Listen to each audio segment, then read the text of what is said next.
ฮายสบายดีเพื่อนพี่น้องวันนี้ก็มาอัดคลิปเนื่องจากวันเกิดตัวเอง28 ปีนี่เองเพื่อนพี่น้องเนาะนี่ก็เป็นเค้กที่นายเพิ่นให้บัวในเนื่องวันเกิดนี่เองทุกคนเนาะก็ขอขอบคุณนายเพิ่นแล้วก็ขอขอบคุณเพื่อนพี่น้องเนาะที่อวยพรวันเกิดให้บัวโอ้เฮิงแล้วบ่ได้อัดคลิปเพื่อนพี่น้องเอ้ย รู้สึกตื่นเต้นเนี่ยจักหน่อย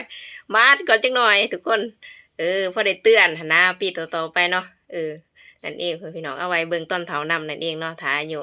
ฮอดเฒ่า บางเทื่ออาจจะบ่ฮอดบ่มีหยังแน่นอนในการใช้ชีวิตแม่นพี่น้อง ก็หวังว่าตัวเองสิมีสติในการใช้ชีวิตบ่ขอหยังหลายแม่นพี่น้องขอให้มีสติทันอารมณ์ตัวเองนี่แหละทุกคนเนาะในการใช้อารมณ์ในการเฮ็ดงานเหตุการณ์นั่นเองพ่นพี่น้องบ่อยากให้เบียดเบียนคนอื่นนั่นเองบ่ขอหยังหลายขอพ่อแม่เพิ่นอยู่ดีมีแรงถึงว่าแต่ว่าเราก็ห้ามบ่ได้เนาะในความเจ็บความเป็นเราก็นั่นแหละ ถ้าว่าข้อใดนั่นเองทุกคนข้อบ่ได้จริงๆมันข้อบ่ได้ดอกแต่เราก็ข้อปรารถนาหั้นนะเพื่อในการใช้ชีวิตมันสิราบรื่นไปนั่นเองพ่อแม่พี่น้องเนาะก็พยายามเพียรความบ่เที่ยงนี่แหละทุกอย่างมันบ่เที่ยงจบโอเคพ่อแม่พี่น้องขอบคุณทุกคนเด้อ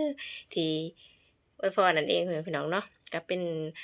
วันเกิดที่เตือนว่าเราอายุหลายขึ้นหลายๆทุกคนเนาะก็คืออายุจะสั้นลงนั่นเองพ่อแม่พี่น้องเนาะหลายขึ้นนั่นก็คืออายุเราก็จะสั้นลงในการอ่า เกิดเป็นมนุษย์ บ๊ายบาย